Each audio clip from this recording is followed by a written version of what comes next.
कुशल संपन्न कराना बड़ी जिम्मेदारी थी। और छोटे चुनाव जो होते हैं जिलाध्यक्ष के, वो एक सत्ताधारी दल के लिए बहुत बड़ी चुनौती होते हैं। हर व्यक्ति उस पद पर जाना चाहता है कि वो जिले का सर्वे सर्वा होता है।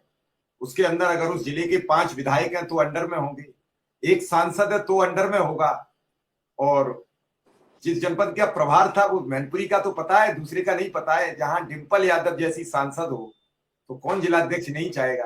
अखिलेश यादव की राजनीतिक स्थल हो करहल विधानसभा जो मैनपुरी में लगती है, तो वो जिले का बड़ा कसमकश चुनाव था, वहां का प्रभार था। और भी बहुत है, दिल्ली के चुनाव का जिम्मा था। विधायक जी, संविदा कर्मियों पर बहुत मेहरबान है योगी सरकार, और इधर अब चुनाव नजदीक आ रहा है और औरंगजेब को लेकर बवाल कटता चला जा रहा है। ये बड़े गंभीर सवाल है। कर्मचारियों को राहत तभी मिलेगी जब कर्मचारी भरपेट भोजन करेंगे। औरंगजेब को लेकर पूरे देश में नाराजगी है। महाराष्ट्र के नागपुर में विवाद हो जाता है, क्योंकि आप पेशे से शिक्षक भी हैं और शिक्षक समाज का निर्माण करता है, और समाज का निर्माण करता है। संभल के एक मामले में अपनी आपने एक रिट भी डाली, वो रिट बड़ी हाईलाइट हुई। तो इस पूरे घटनाक्रम को आप कैसे देखते हैं?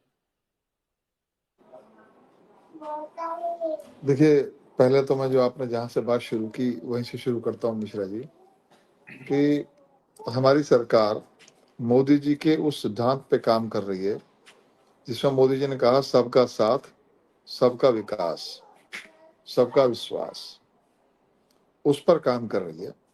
और उस अगला उन्होंने कहा था सबका प्रयास। तो ये सब करने के लिए सबका प्रयास चाहिए, समाज का भी चाहिए, सरकारों का भी चाहिए, नेताओं का भी चाहिए, पत्रकारों का भी चाहिए, शिक्षकों का भी चाहिए, समाज का भी चाहिए। सबके प्रयासों से ही देश आगे जाएगा। सबका विकास हो तो सबके विकास को ध्यान में रखते हुए संविदा कर्मी भी अपनी सेवाएं देकर प्रदेश की व्यवस्था को चलाने में सहयोग कर रहे हैं। तो उनकी चिंता सरकार ने की है, और केवल उन्हीं की नहीं, जो भी वर्ग हमारे ऐसे हैं जिन पर ध्यान लोगों ने नहीं दिया, उन पर ध्यान देने का काम योगी सरकार कर रही है, मोदी सरकार कर रही है।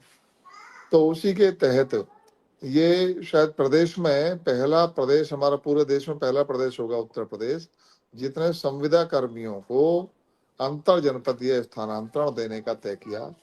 और दूसरे, आयुष्मान कार्ड की सुविधा देने का काम भी पूरे देश में पहला प्रदेश उत्तर प्रदेश है, जो संविदा कर्मियों को आयुष्मान कार्ड का लाभ देना तय किया है, जिसके अंतर्गत उनको 5 लाख रुपए सालाना इलाज कराने की सुविधा मुफ्त में मिलेगी।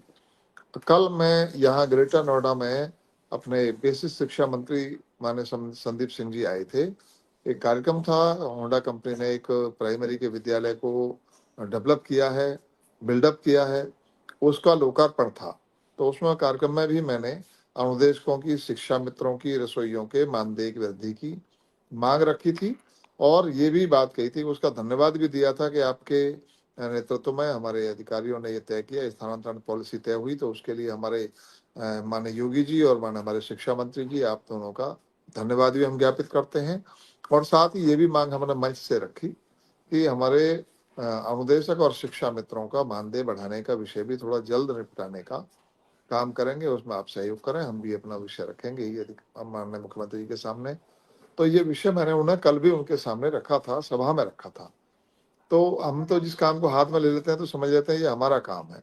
हमसे फिर आगे चाहे विक्रम जी मिले या ना मिले, शिव कुमार जी मिले या ना मिले, सुशील